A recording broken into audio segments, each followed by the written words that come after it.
Ooh, I have a lot to talk about. Adding in Maxlore should probably create a more consistent Misfits as a complete team. In the end, we thought signing Price was the best because he had kind of the same playstyle as Maxlore. This split, I can be the best jungler in Europe, if not already. Looks to take down Power of Evil, misses the collateral, but Glab's runs, he grabs a second. That was sick.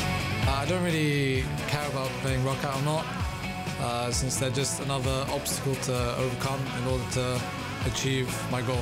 Betsy's in on 1v4, he goes right back in, and Foxy kills, and that's going to be Betsy snapping right back into the fight. Knight's getting blown down to 0. If I was in Misfits last split, I wouldn't have been happy with 4th, I would have been happy with 1st or 2nd. He's just going to turn it right back on them Misfits. They're falling apart, and that is disaster. Price is not talking as much, but I think he's better on an individual level. Oh, here he goes, though. That's going to be the combo. Gallion now coming to the backside. Oh, that's a wombo!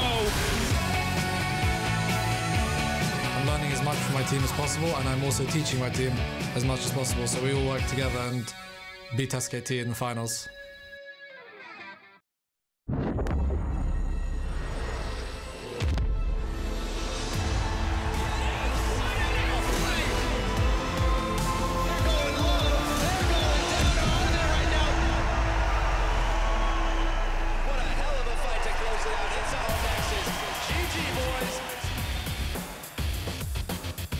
Good afternoon, everyone, and welcome to Berlin for a new day in the EULCS Summer Split. Maxlore and Misfits Gaming have a chance to silence the critics after a rough start to the split when they face off against group rivals Roccat in our first series of the day. And there's our, one of our Roccat fans is in the studio almost every week, so he'll be cheering on his team. Betsy dropped something and he picked it up. Fantastic micro skills. Foxy and Pride Soccer testing their gear, making sure everything is on point, as well as Ignar and Power of Evil playing around and also looking focused and poised to take to the stage today. Maxlore, of course, big day for him as well, up versus X Team. Hello everyone, I'm EULCS supporter, joined at the desk by James Stress O'Leary and Henning Eklund for today's series. Man, we're going to speak about him some more later, but Maxlore in that opening video, he came to play, Henning. Yeah, for sure, going in with a lot of confidence. Might not be appropriate after the first couple of days, but... Maybe this was recorded beforehand, maybe, for all we know. Maybe, you know, us Brits, we've heard a lot of talk in the last few days. I want to see some action come from the British players. That's what we want. I'm looking forward to that series. All right, then. There we go. Well, yesterday, in any case, Splice, they picked up their first win of the split, while the Unicorns of Love, they continued their strong form with a 2-0 win against the Mysterious Monkeys. And let's maybe start by talking about Splice because they needed a win. Very, very much so. Yeah, and versus Vitality here, we saw them really go back to their roots. They played a solid macro game. They had good execution of the team fights. And even though Vitality had some plans into the game, Splice were just too solid. Yeah, Splice maybe showing us a glimpse of what took them to Worlds last year. Not so much to say it's a full comeback for Splice, but certainly the 1-3-1 setup when ahead in Game 2 was really difficult for Vitality to break. And if Splice can get Wonder on something like a Fiora, Senkux's Talia looked great as well. That could be the type of Splice that may look to make a run towards the playoffs, but we're only in week 2. Yeah, they did beat their ex-coach there as well with Yamato, big hug in the end. And the Unicorns of Love, they beat the Mysterious Monkeys in what we thought would be an explosive series, and we got rewarded. It definitely was full of action. First game cleaner out of the Unicorns than I would say the second one, because the Mysterious Monkeys, they were brawling. Yeah, we started to see a little bit more out of the Mysterious Monkeys. They were running the Katarina that we talked about for Cosq. Of course, this is game 1 on your screen currently that went heavily in favor of the Unicorns, as you mentioned. But Mysterious Monkeys maybe at a bit of a higher level than we were anticipating, actually taking it to the second place team from Spring. Yeah, Unicorns, who looked so great in week number 1, made some uncharacteristic mistakes in game 2, even though we see Samux with a huge Twitch play here, getting a couple of crits as well to pick up the triple. But in game 2, as you spoke of, the Mysterious Monkeys started a comeback. Unicorns did some questionable plays when they were pushed too far up in the mid lane, got punished by a Jarvan when you don't have flashes to Syndra. So Mysterious Monkeys showed some promise. Yeah, they did. And also, if you take a look at the standings after yesterday's matches in Group B, halfway through week 2, of course, the Unicorns of Love and H2K at the top of the table. Splice looking to make a run for it. And would we say that the Mysterious Monkeys look to be more poised to go for that 4th spot or higher after what we saw from Vitality? Yeah, I think so. I mean, before the season started, I was expecting the 2 yellow logos here to stay kind of close together, Splice and Vitality, but right now it's looking more like Vitality will stay next to the Mysterious Monkeys. Well, at this point, Vitality and Mysterious Monkeys is going to be the matchup to watch at the bottom side of the table from Group B. And I think, as you said, Mysterious Monkeys may be able to take it. Yeah. They may be. Well, let's take a look at the matchups for today, starting with Misfits Gaming versus Roccat, and then Ninjas in Pajamas taking on G2 Esports later in the day. And G2 obviously will also be poised to show us something. They did lose the series earlier in the week to Fnatic. Yeah, Fnatic showed that they could find some cracks in the samurai armor there for G2, winning the Series 2 versus 1 in a very interesting brawl to see. I really liked that one. So we'll see if NiP can follow up on Fnatic's success. Yep. Just interesting that the last time NiP were in the LCS, G2 Esports didn't really even exist in League of Legends at that point. So that's a very interesting one. A long time in the making, and now they're 3-time champions. So for sure, that'll be a big matchup. So let's dial in on our first matchups between Misfits Gaming matchup rather and Roccat, two teams that have, well, had some issues in the early stages of the split. Misfits, they did win versus NIP a couple of days ago, but it was messy, and that is putting it, I think, kindly. Henning, it wasn't really crisp out of Misfits yet. No, they did have this Baron call that we're seeing on the screen right now was pretty clean. They were able to get Shook. No, that's the steal. My mistake. There were so many Baron calls back and forth. Crazy steals from Shook twice in the same game. Also a clean Baron setup for Misfits. So there were a lot of things going on, and macro game overall not the cleanest for Misfits. And I think when you consider that perhaps this matchup is all about Maxlor as that jungler that didn't quite have the cleanest setups, now going up against his former team, you have to say his Baron setups are going to need to be on point with the rest of Misfits. He can't really afford to have, Pridestalker jump over and steal Baron for him, because that could spell the end for Misfits. Yeah, and let me ask you guys this. We saw in the opening video that Maxlor was saying, well, it doesn't really matter that Roccat is the team in front of me, but I feel like if you've had kind of a rocky start with Misfits, you should respect, obviously, every opponent that's in front of you, even if it's maybe a lower placed Roccat. Yeah, for sure. And going up against your old team, even though it doesn't say so, I'd think there's some pride on the line going up against Pridestalker in the jungle. That's going to be an interesting matchup to see for sure. I'm expecting aggressive junglers out of both of them. We saw Pridestalker's Elise in the first week, actually doing quite a good job in the first game, even though he wasn't able to make too much happen early on. I think the one thing about this matchup for me, though, will come down to experience. We're still seeing Roccat solidify with Pridestalker, who's a very young jungler. Has looked very good on a handful of picks, but when it comes to his macro play, his directing of the rest of the team, it's just not at the level of a player that has been in the LCS for quite as long as Maxlor has. And, Maxlor, we've talked about being somewhat consistent, and you would place him in the mid-tier of junglers right now in the LCS. He maybe thinks he's a little bit higher than that with the intro to today's show, but I certainly think Maxlor should have the edge here. Yes, and if we look a bit further from Roccat, they seem to be the underdogs in this one, even though Misfits hasn't been, showing a perfect performance. So where do you see the in for them, for Roccat? For me, it's going to be the bot lane. They got their hands on Xayah, Rakan in the games against G2, and, they did look okay. They look decent. I think that is the one area they should play around. Hyun and Wadid now have been playing together for long enough. They're quite an exciting bot lane to watch when they're actually playing well, and I feel like that's where Roccat can build from. Yeah, seeing a playmaking bottom lane is what I want from Roccat. You mentioned Xayah twice. I also want to see what Deed on a playmaker. We even saw Blitzcrank yesterday from the Unicorn, so I think there's a lot of possibilities to be open in the support position. Yes, please. Well, we are moments away from Game 1 between Misfits Gaming and Roccat. Let's send it over to our casters and get into those picks and bans. Thank you very much, Shox, and welcome to this series between Misfits Gaming and Roccat. I'm Dr. Aaron Medic Chamberlain, and I'm joined by the jam to my scone, the sugar to my tea, the Robin to my Batman, Mr. Andrew Vedius Day. Now, why am I Robin? Why are you Batman? I think the big question here is, Vedius, why are you jam? Well, let's get right on to the Rift and into the lineups. The players hitting the Rift in this series, starting on the blue side, is Misfits Gaming. Top lane is Alfari. Their jungler is Maxlor. Mid lane, Power of Evil. AD carry Hans Summer. Support Ignar, and their coach, Hussein. Meanwhile, on the other side of the Rift, we have Roccat. In the top lane is Faxi. Their jungler, Pridestalker. Mid laner, Betsy. AD carry Hyanan. Their support, Wadid. And their coach, Gramps. And it's a battle of the junglers, specifically, of course, for Maxlor, coming back up against his old Roccat teammates. It's going to be a tough game for him, and he hasn't had the best of weekends in that jungle role. No. their series going up against NIP was not the cleanest.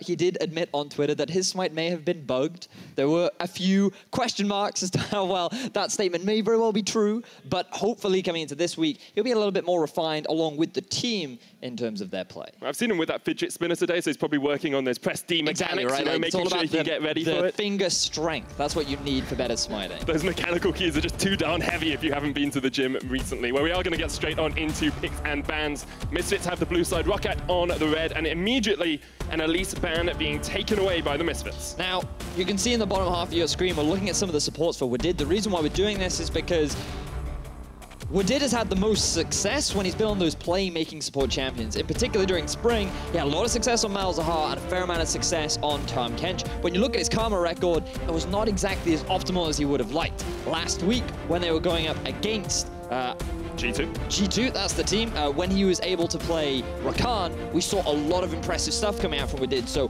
coming into this series, I'd really like to see Wadid playing more playmaking supports, more melee, sort of like Alistair, Braum, Tom Kench, these things can get in your face and really can set things up for the team. Well, we are rattling through the bans. Zac taken away by Roccat, no surprises there. And then the Thresh and the Gnar ban, respect being given to Faxi by the Misfits. Faxi, he did have a lot of success with the Gnar during spring. But looking at what's available, you're now thinking about AD carries, Xayah and Rakan, both up and ready to be picked, along with the Lee Sin, with which both junglers may very well look to try and get their hands on. I personally feel that you want to get yourself the early Xayah here. We know Hansam has been playing it a lot. Misfits as a team do have a lot of value, especially around the Xayah Rakan bottom lane. Especially since you've seen how well Roccat did with that combo last week as well against G2. It was the only game they won when they had the Xayah and Rakan in Hyanen's and Wadid's hands. Now, they will get the Rakan for themselves, and it's going to be a Galio. Can, of course, flex towards the mid lane, but will probably be played top by Faxi. Now, we've seen a lot of really cool initiation tools when Galio is paired up with any other kind of champion. This morning in the LCK, we saw a fantastic Kled with Galio, which made for such a strong engagement. And you're going to have a very similar thing with the Rakan and the Galio for Roccat. So they have a way to start the fight. Now we need to see some damage coming out as Misfits lock their next two picks in. There is the Bard for Ignar, has won on that, of course, already this split, so will be pretty comfortable. He's known for his more eclectic support picks, doesn't always sit with the norm. He's 4-0 on that Bard this year as well, going 3-0 in spring, and having that win over NIP means that this is definitely a comfort pick for him. In terms of playmaking supports, it's definitely one that Ignar can get his hands on. Roccat, they're going to answer with an AD carry down the bottom. I really like this Kalista pick as well. It's something we've started to see out from a few different AD carries, often paired up with the Thresh because of that age-old combination. Sure. You chuck him in with the Flay. You can actually do a very similar thing with the Rakan. You've always got that charm at your fingertips. Well, it'll be interesting to see how Wadid chooses to play. Meanwhile, the next set of bans are coming in. Now, if you're looking at Roccat, they want to make sure that Faxi can get a favorable matchup. Bans definitely indicate that Galio is going towards the top side, but remember, it can be flexed into the mid.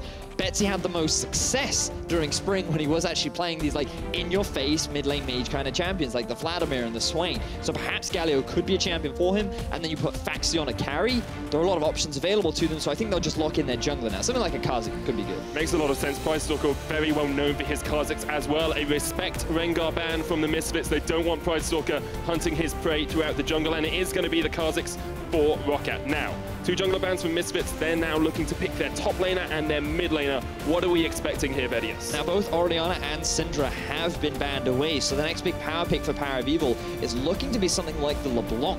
It allows him a lot of mid-lane power, he loves to roam around the map, and you have a lot of engage tools down the bottom half of the map as well, so I think that it could be a very solid pick in the mid lane, and if you're top, something that Alfari for a very long time has had a lot of success with, and he's been very vocal about, is the strength of Rumble, so it's no surprise that he would look to gain himself that powerful top lane. Now, all the games Misfits have won this split have been with Alfari on that Rumble, so he'll be very comfortable on that. This does still, of course, give Roccat the opportunity to flex the Galio into mid and pick something that counters the Rumble in the top lane, but there's not too much left on the cards for Faxi to try and harass down Alfari. Victor is the final lock for Misfits, so their whole composition is now secured, and Roccat... Don't get baited! Don't get baited! I want to get baited, though! I want to get baited! It's just a hover. We've heard mid laners talking about the power of Yasuo. It's going to be Vlad. Betsy goes back to his normal pool. I warned you! I warned you! I was so excited, Vedius! He's going for something more comfortable on 7-11. Yasuo did get very slight nerfs to the duration of his Q, the Tempest, but that's not really a Betsy champion either. We talked about how he has the most success in these mid lane sort of off-tanky mages. Vladimir with Door and Shield, pretty strong right now. Also very slight buffs to Spirit Visage. Also makes him a little bit stronger. Really, he's only being considered more of a counterpick to things like Syndra, and he does well into Victor because it can be, he trades pretty evenly with the Victor and he can match his wave clear very early on. I have to see how well Betsy is able to pilot the Vladimir as we get ready to get onto the Summoner's Rift. It is an exciting first game of the third day of the second week of the EULCS, and I'm really interested to see how these two teams face up against each other, especially Maxlor facing into his former teammates, because he is the member of Misfits that is now joined and is looked at as the member who can skyrocket them towards success. And the thing is, he's on Lee Sin, an early game jungler. It's all about trying to get ganks, trying to get your laners snowballing. The bottom lane and the top lane are good opportunities to do this. So I'm putting a little bit more pressure on Maxlor. You want to be one of, if not the best jungler in Europe, and you've got some tough competition right now.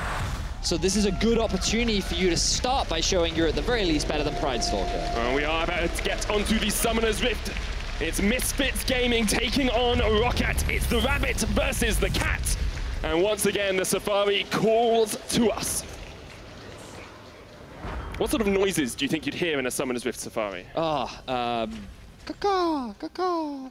No, Cacao's actually not in EULCS anymore, but it was a good try, Vedius. Misfits just gonna set up down towards the bottom lane. Let's have a quick talk about these compositions. Roccat especially, with the Vladimir in the mid and the Galio in the top, have a lot of things going on. So we talked about how they had already great engage. You have the Roccat, you have the Galio, you also have the Kalista Roccat form of engage as well. So if you didn't think that he could travel far enough before, he's definitely gonna have that distance now. So they've got the engage covered.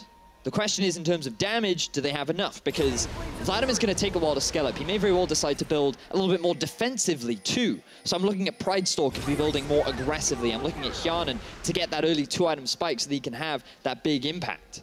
Whereas for Misfits, they're all about the team fighting. You have three big damage threats in the form of Rumble, Victor, and Isaiah.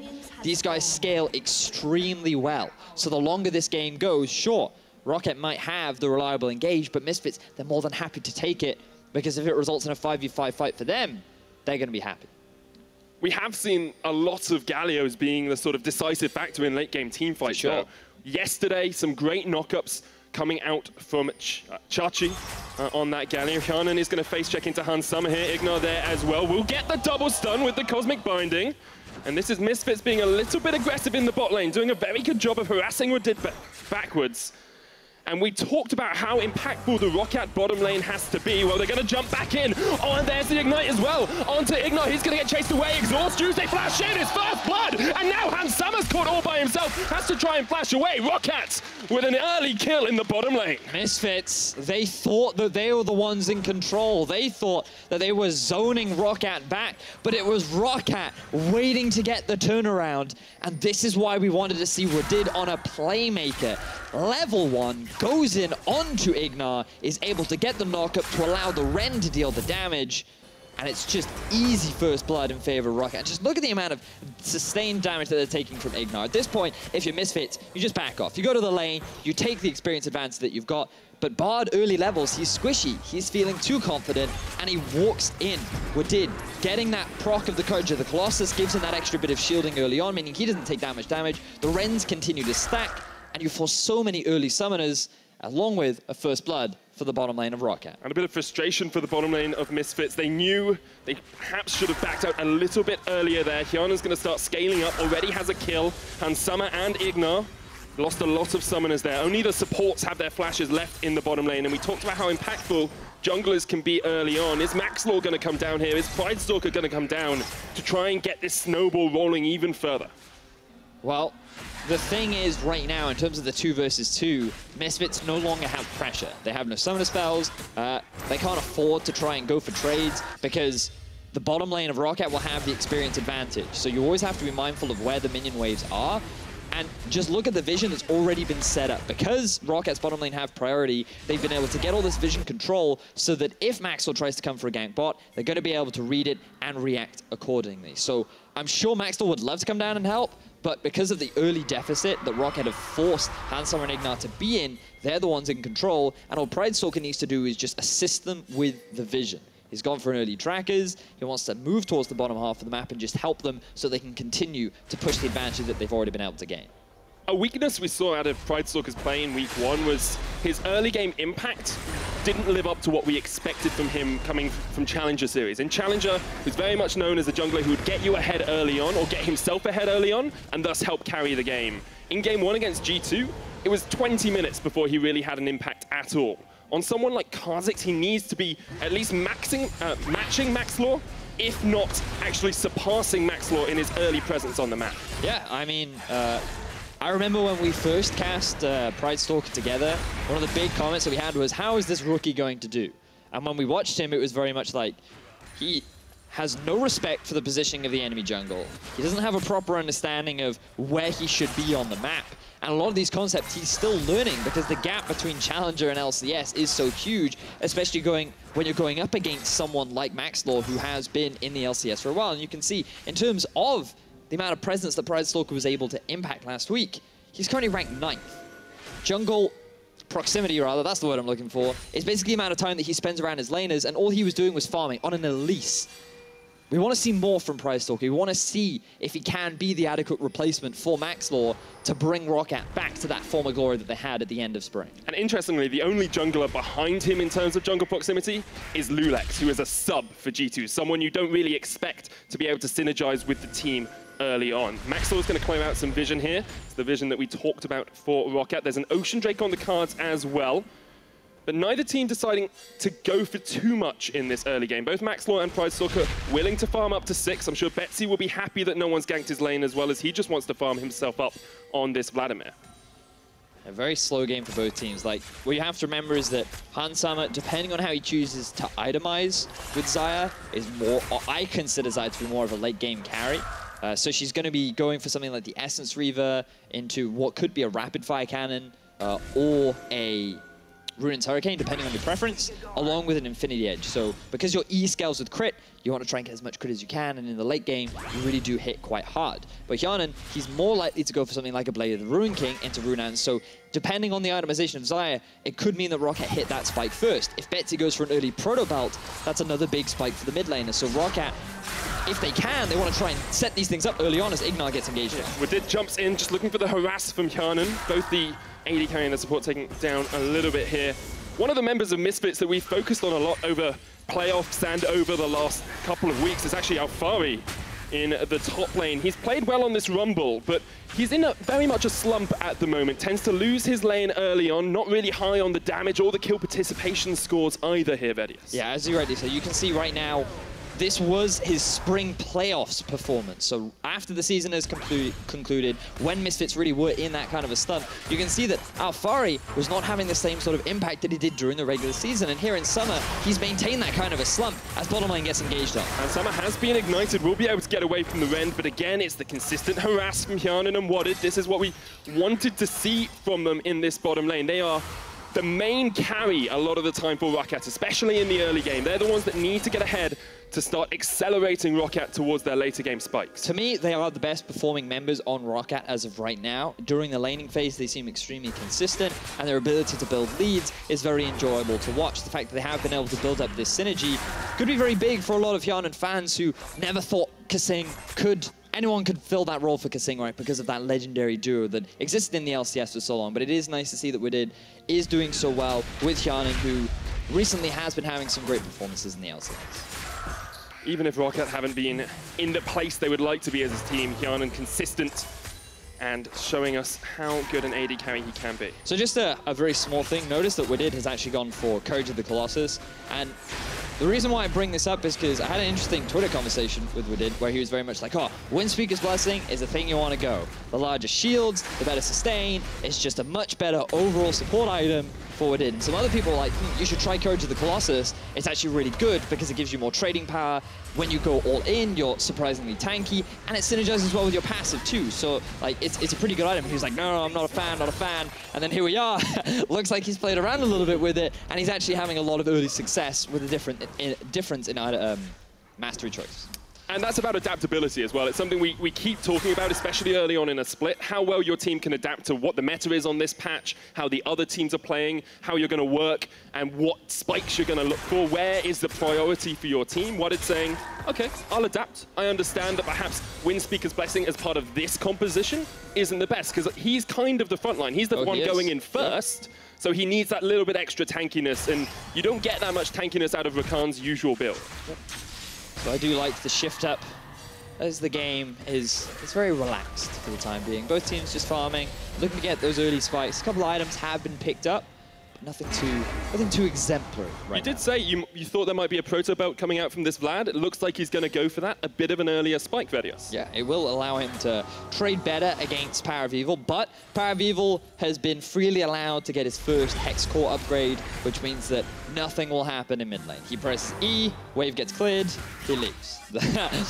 Something might happen in bot as Ignar is chased away. Magical Journey, get out of jail free button on that E key makes it pretty easy for him. Betsy's actually going to try and harass Power of Evil. Brightstalker's on his way, but there's no vision of Maxwell. He knocks him back. Betsy has to go to the Sanguine Pool. Power of Evil jumping away. Here's the Galio. Power's so low. They get the kill as Betsy jumps in. Here is Alfari teleporting in, but he's been caught up by Baxi. Tempered Bait comes down. Brightstalker dodges to the side. No golden for him, but there is the equalizer. They're going to jump in. Wanted onto Alfari. He's overheating and he's going down. Ignar joins the fray now off towards the side. Will survive for the time being, but Roccat collapsed beautifully in the mid lane. As you rightly said, very swift response from Roccat, coming out the gate swinging as they get themselves 2 very quick kills and very likely the first tower of the game. And Roccat, up until this point, in a lot of people's minds, were battling with ninjas in pajamas to see who wouldn't be last place in Group A. Misfits here just didn't respect the synergy and the speed of Roccat on this collapse. So what Betsy knows is that Galio can very quickly get down to the middle lane thanks to his ultimate. Pridestalker is coming in through the jungle, so he's confident that he can buy enough time for the rest of his teammates to join for them to turn around the fight. Alfari TP's in, planning to get the ulti off, knowing that Ignar's on his way, but he doesn't respect the ability for Wadid to get there first. That means that Roccat were just so ready on the play that they're able to react faster, and they've gotten themselves a 2,500 gold lead at only 11 minutes into the game. And Wadid is showing us why this Roccan is such a high priority for him. He beats a Bard up into the lane. Bard has Magical Journey. He can just jump across the map, basically, but Wadid is able to jump in, help out his team, even before Ignar arrives. Now, they are setting up in a bush here. They know. That's why they're laughing. Just having a cheeky giggle in the lane there. Handsummer comes out, and Ignar just off towards the side. Maxwell's been spotted on a ward, looking for those early ganks. Hasn't been as impactful as Pridestalker, who actually has a 20 CS lead as well on this Kha'Zix over Maxlaw's Lee Sin. And that's a slight difference between Lee Sin and Kha'Zix, because on Ka, you value a lot more from just farming. You scale very well with items. You want a few levels under your belt because of the evolutions that you get from your ultimate. Whereas on Lee, you're more about getting off those early ganks, maybe coming in through the lane, trying to snowball your carries. Like, you want to be having more of an impact in the early game. That's the expectation that you have as a Lee Sin. And so far, Maxwell has been unable to do that. And Vedios, we're only 12 minutes into this game, but already Roccat have a 3,000 gold lead. They have an Ocean Drake. They got first Tower Blood as well. It was a very slow start, but Roccat have been able to take the macro objectives and take the fights they want to actually start to move this gold away from Misfits. And it's a really good position to be in as well, because Roccat, they want to be able to play the 1-3-1. If you can, you want to try and have Kalista off onto a side lane because of how great she is at being able to train duel. You also can just send Faxi in mid.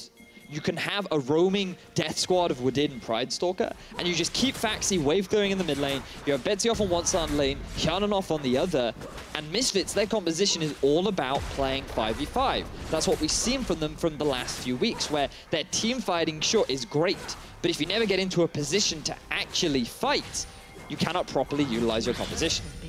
Tower goes down in the bottom lane. Maxwell has snuck around here, stole the red and is looking to steal Faxi's life. Does have the flash, will be able to get the taunt off, fails the flash. Faxi pulling a Divers there. He will be able to jump away at the end though.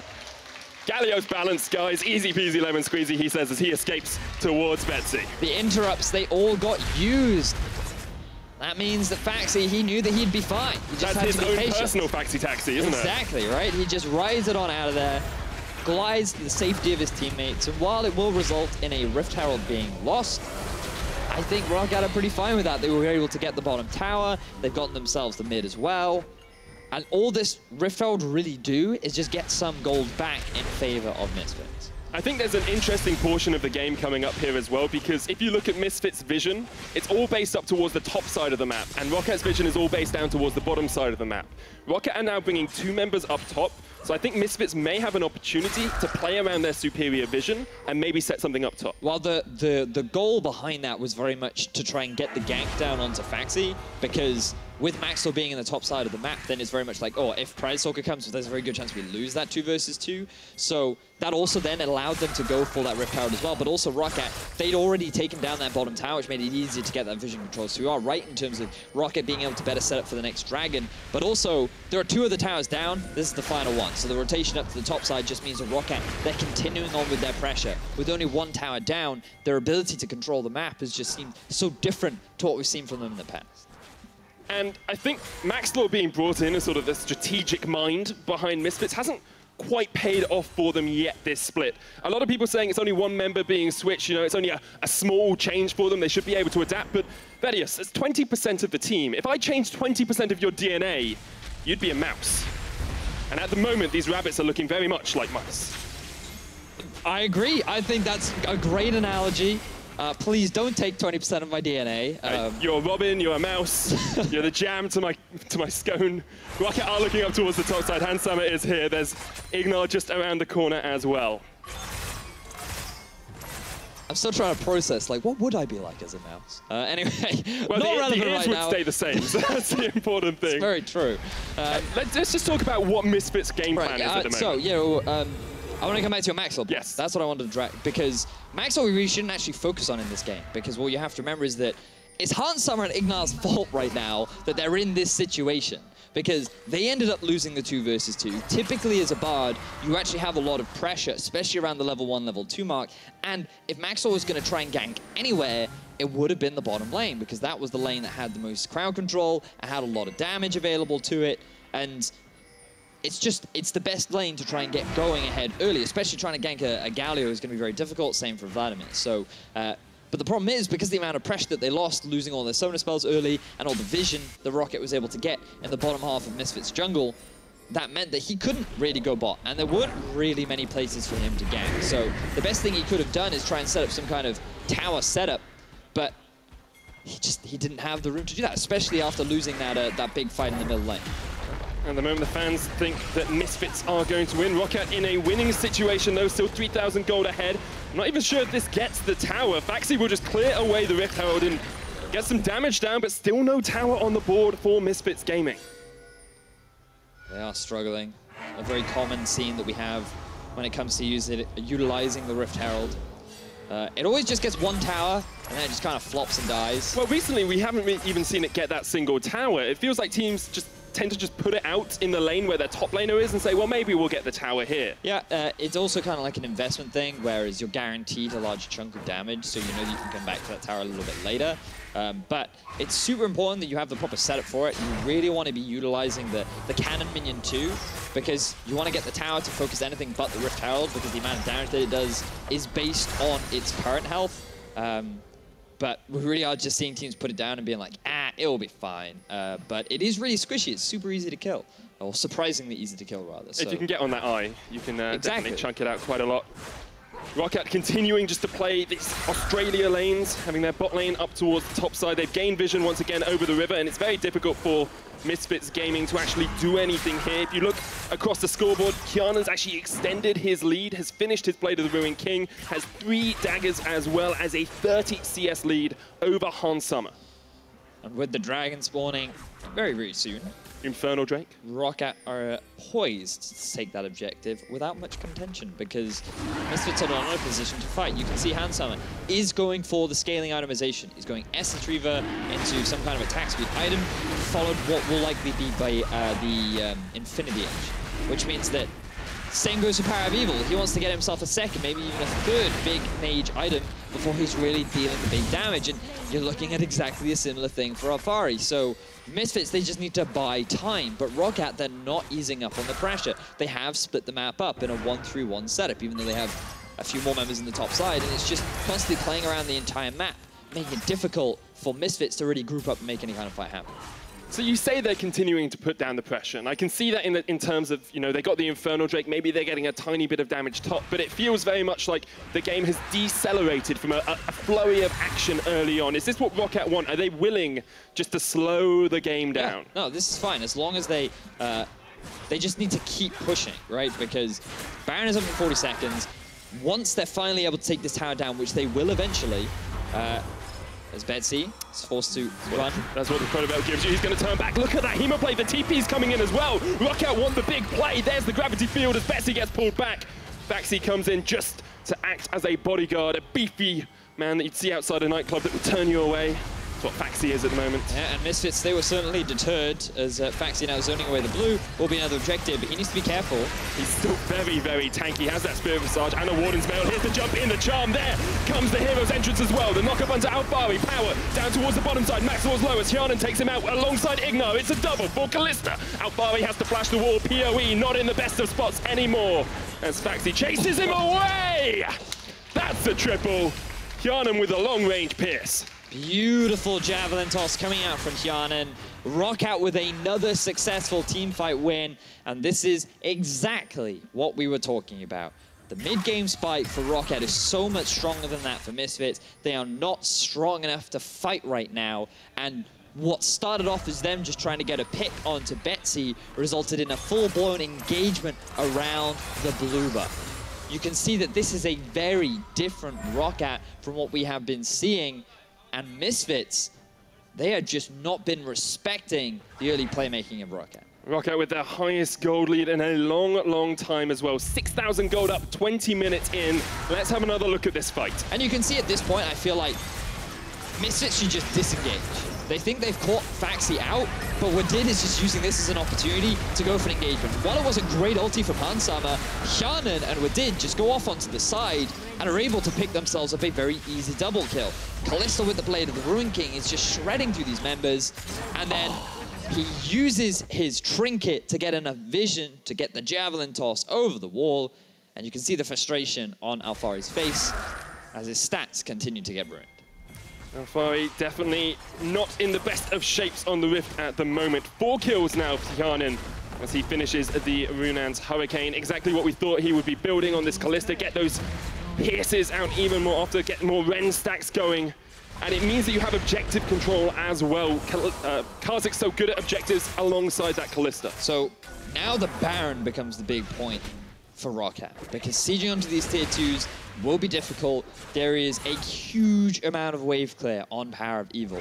Hansama, for an AD carry, his wave clear is surprisingly strong as well, and you always have to respect the possibility of an Alfari ultimate just running along your entire team. So Roccat, they really need the assistance of Baron to be able to properly siege any further, which is why they're investing a lot of vision control around the top half of Misfits jungle. Betsy is keeping mid lane pushed. Hyanan's doing the same top, and they find a pen. Flash charm onto Ignar. Pridestalker sinks in the claws, and it's another death on the Bard. 0-3-0 for Ignar. Has not had a good game at all. If you guys are curious as to how Wadid is able to land so many great engages, would highly recommend you check out the breakdown from Zyrene, where he demonstrates how fast Rakan can be getting these engages. It is so difficult to react, as we now see Misfits reacting to the Baron. Equalizer comes down, Wadid's going to jump in. There's a Hero's entrance. Hyanan's chased off towards the side though, and Rockat's AD carry goes down. It's a 2-for-1 exchange at the moment. Roccat continuing to chase down onto Power of Evil, but they are 3v4. Lee Sin's up towards the top side. Ignar coming back to join the fray. Hansama gets the root off.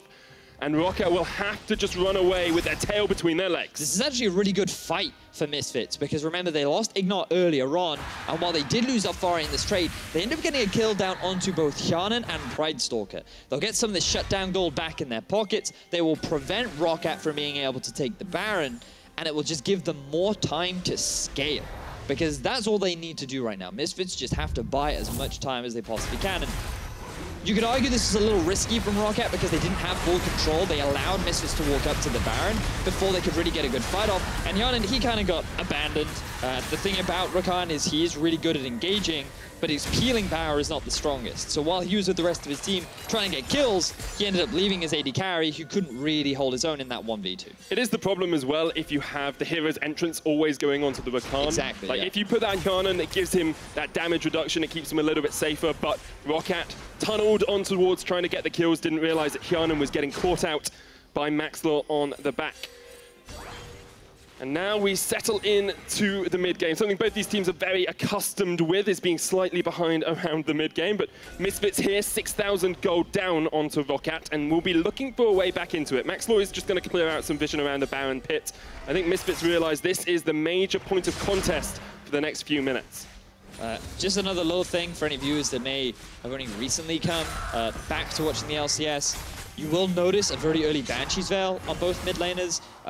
On patch 7.11, it was actually buffed so that it gave even more magic resistance, which makes it extremely valuable, especially in this game in particular, where there is so much magic damage. But the ability power that it gives also makes it an incredibly valid second item too. 70 ability power, 60 magic resistance means that it is an item definitely worth investing in earlier.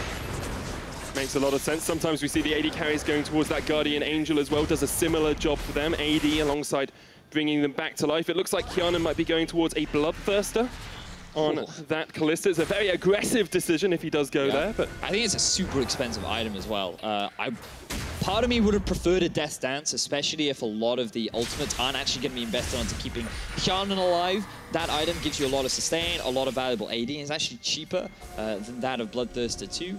So it seems to be a preference thing for Hjarnan. I do feel like, as an item, Death Dance has been slightly underutilized, but regardless, Roccat, they're still in full control of the Baron area. They still have the gold lead, and their ability to find picks and force these fights is still well within their control. And alongside that, someone we haven't talked a huge amount about this game is Pridestalker in the jungle. We heard in the roll-in, in the video just before the game started, Bessie talking about him saying he thinks he's mechanically better than Maxlor. And here, his macro play has been on point as well. Perhaps he is just an upgrade, and at the moment, Roccat looking to get the knock-up, but cannot quite get the connection onto Hansama or Ignat. That was actually disgusting. Like, the fact that Hansama was able to dodge that with his ulti, that is some insane reaction speed from him, as now they may have called out Betsy. Has got the Sanguine Pool still up. Maxwell will get that one out, and then Betsy will just get back behind his tower.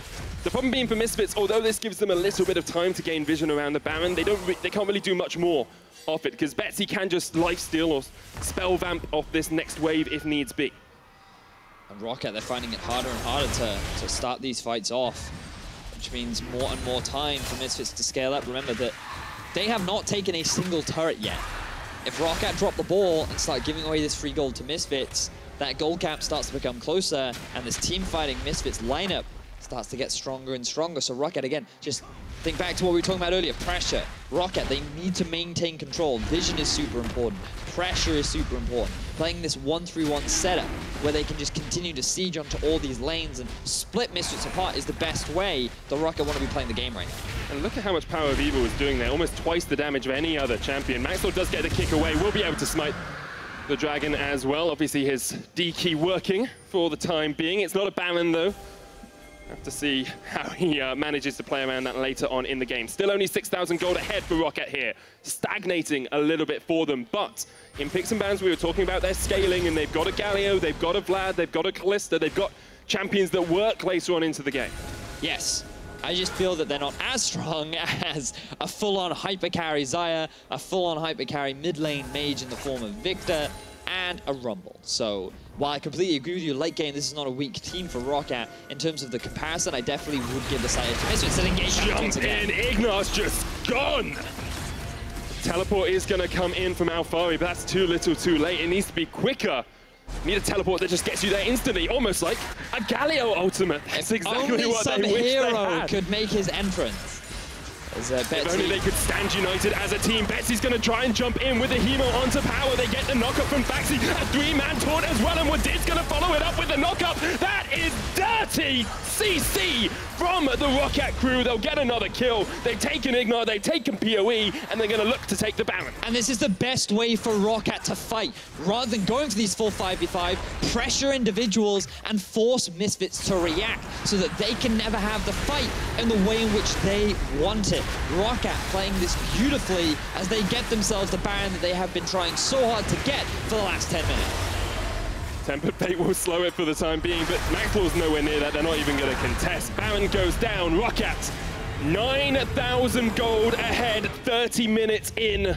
Would not have predicted this before the game started. So you can see Betsy, he just goes in alone, right? He knows that he has Faxi support coming in from behind. But they know that Wadid can just dart in and out of the fight and just keep Misfits guessing. And just notice how Misfits, they're so disjointed. They never get a fight on their terms. They never get into a position where they get the optimal setup for their own team fighting, and it's all because of Wadid.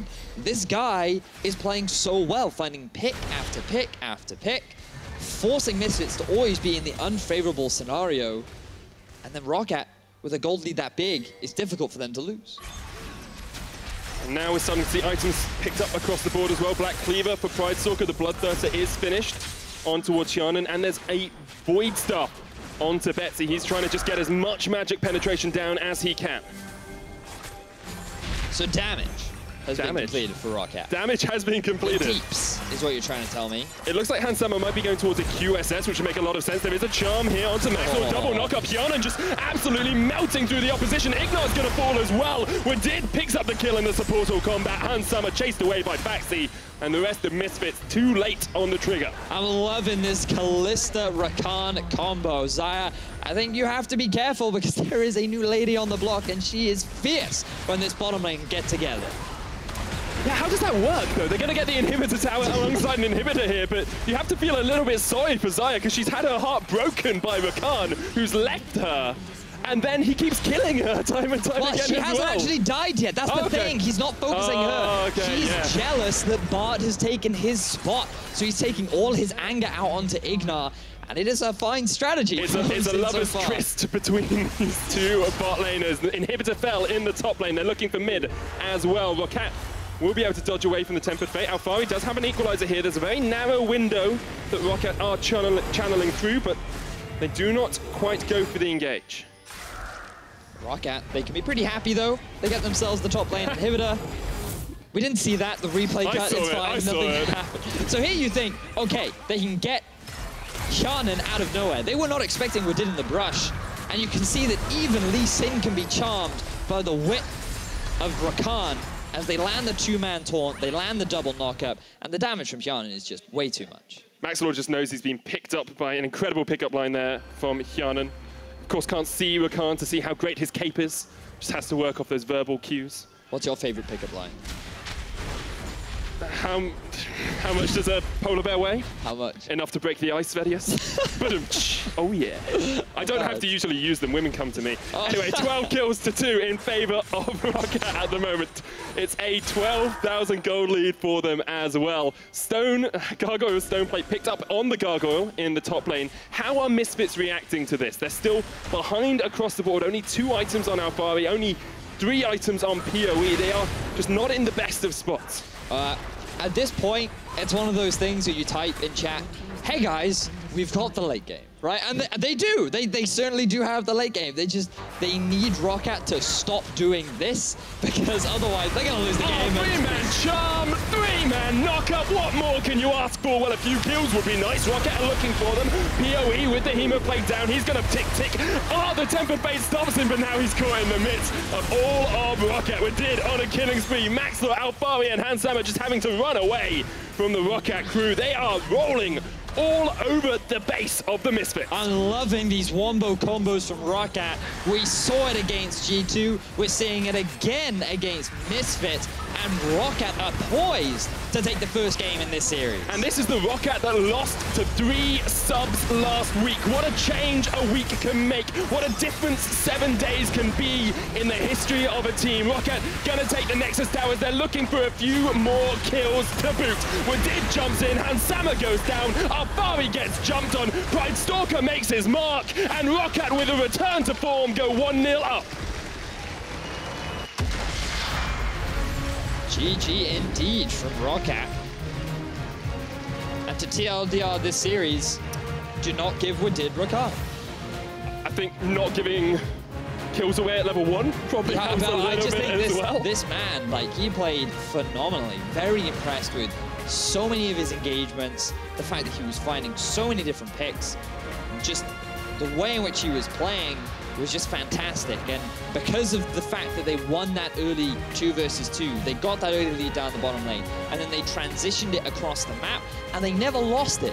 That lead never really dropped. They had one slightly risky Baron where they did end up losing 2 members, but then after that they identified the issues and they very quickly rectified them. This was a good performance from the members of ROC. Well, Misfits will look to ban it out. Wadid actually has a combined KDA of 29 on Rakan. Only died once in the 2 games he's played it. Looking incredibly strong on that. Hjarnan as well on that Kalista. I love that combo. I think it fits if the Thresh is banned away. Works incredibly well. Well, Roccat came out swinging with a win to start off the series. Shox and the guys are ready to break down the action.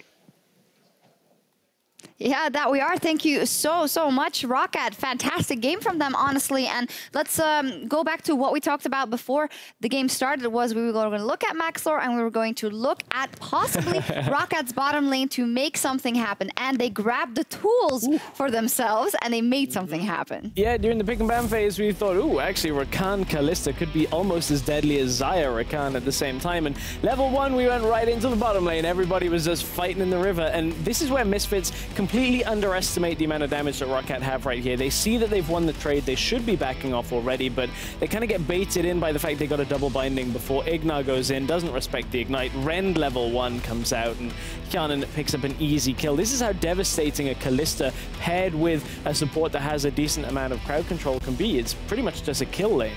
Yeah, and Roccat does not stop going aggressive here. We see bets in towards the mid lane. Maxlore is in the right spot for the counter gank, but I mean, on Lee Sin with these lanes, there's not really a lot he can do, and that's just goes to show there's pretty much nothing he can do on this Lee Sin. He is in the right position, but still not enough, and Wadid earlier on the roam than Ignar, and this Rakan has just been amazing. Yeah, interestingly that you bring it up, Maxlore didn't really have that many options. It's not like Pride Stalker took over the game either. I don't think the junglers were much of a factor. It was really a lot happening from Wadid's Rakan and just from the combo that Roccat was able to pull out with that Galio as well. Right, Pride Stalker kind of farmed up to 6 and just waited for a lot of the game. There was a lot of vision that the Misfits were actually able to still secure.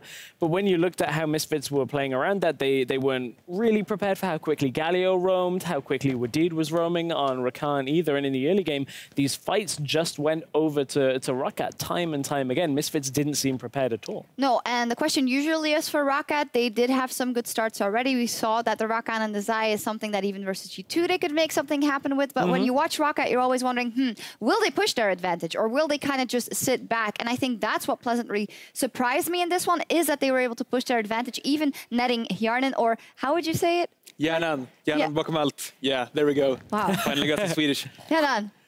Huge difference, honestly. Absolutely huge, come on. But he did also get a triple kill a little bit later, and then Roccat were completely set up for success. Yeah, for sure. They just keep going, and here we see towards this point in the game, Hjarnan is about 1,500 gold up towards, if you compare him to Hansama, as well as 2 levels, so absolutely huge this fight on the Kalista. Throws in Wadid and just flashes over the wall. He can go so aggressive with his bottom lane. And Faxi holds like 4 people off at different times. Misfits are split up, and then Hjarnan trinket into just that perfect spear over the wall. And Hjarnan, this is what we were talking about before the game. This is a guy that can carry the game if given the right tools, and certainly First Blood at level 1, plus a devastatingly strong support alongside him that just starts fights, and then a Galio comes in and smashes everybody into the ground. Like, that's the kind of thing that gives Hjarnan so much time to just carry the team fight. Yeah, definitely. I think that's a key element here. Roccat for Wadid is just... I mean, it is a very strong champion, of course, and that ult and just being able to charm so many people and being protected with the Galio just makes for a wombo combo that is very, very hard to beat when ahead. Yeah, and when they were ahead, we saw the last fight of the game, really. This is just this wombo combo in action. Triple, torn into the Galio, knockup, everything comes through, and then this is Roccat just being super far ahead at the end of it. Yeah, and looking at Power of Evil in this fight, I think is interesting because he is Misfits' late game insurance. Victor scales so well into late game. In this stage of the game, he should be able to put down so much damage, but playing an immobile mid laner without a cleanse against this combo of Wadid, as we can see there with Roccat. 97% kill participation on Roccat in the summer split. What do you think about that, Stress? That's pretty high. He's also got, what was that, a 29 KDA, if my math was good enough on that. And from that, Roccat actually have the performance with the least number of deaths for the team this year. Only 2 deaths, I believe it was, by the end of that. And Roccat actually looking, dare I say it, at least against Misfits, closer to what we saw of Roccat at the end of last I think you can definitely say that because this was a convincing victory, and obviously Maxor before the series came out, and it's like, well, I don't really care specifically that it's Roccat, but hey, you're going to have to get your mind in the game because what can they do? I think an obvious one is definitely don't let the combination of Galio and Roccat through, or do you think that they should both be banned out, or where is Misfits looking to go here? I think they were just surprised in the draft here in the first game, honestly, with how wrong it went, leaving Galio, Roccat, and Kalista open. So I definitely think that they will be adapting both in the picks and bans. Yeah, I know why they banned Faxi's Nah. Obviously, it's a pick that came out for Faxi for a lot during spring. I don't necessarily think you need to ban that in Phase 1 if he picks that. I trust in Alphari to have enough matchups that you can play into the Nah. So I think that may be the adjustment we see now in Game 2. Yeah, we'll see what happens for Misfits. The players kind of looked invisible, right? So we're going to have to see them in the next game. We'll see if Misfits Gaming can strike back when we return for Game 2 right after this. And we are about to get onto the Summoner's Rift. It's Misfits Gaming taking on Roccat. It's the rabbit versus the cat. They're going to jump back in. Oh, and there's the Ignite as well. Onto Ignite. He's going to get chased away. Exhaust juice. They flash in. It's first blood. Oh, the knockup onto Alphari. Power down towards the bottom side. Max towards low as Hyanan takes him out alongside Igno. It's a double for Kalista. Alphari has to flash the wall. PoE not in the best of spots anymore. As Faxi chases him away. It looks like Hansama might be going towards a QSS, which would make a lot of sense. There is a charm here onto Max. Double knockup. Hyanan just absolutely melting through the opposition. Ignor's going to fall as well. Roccat going to take the Nexus Towers. They're looking for a few more kills to boot. Wadid jumps in. Hansama goes down. Alphari gets jumped on. Pride Stalker makes his mark. And Roccat with a return to form go 1-0 up.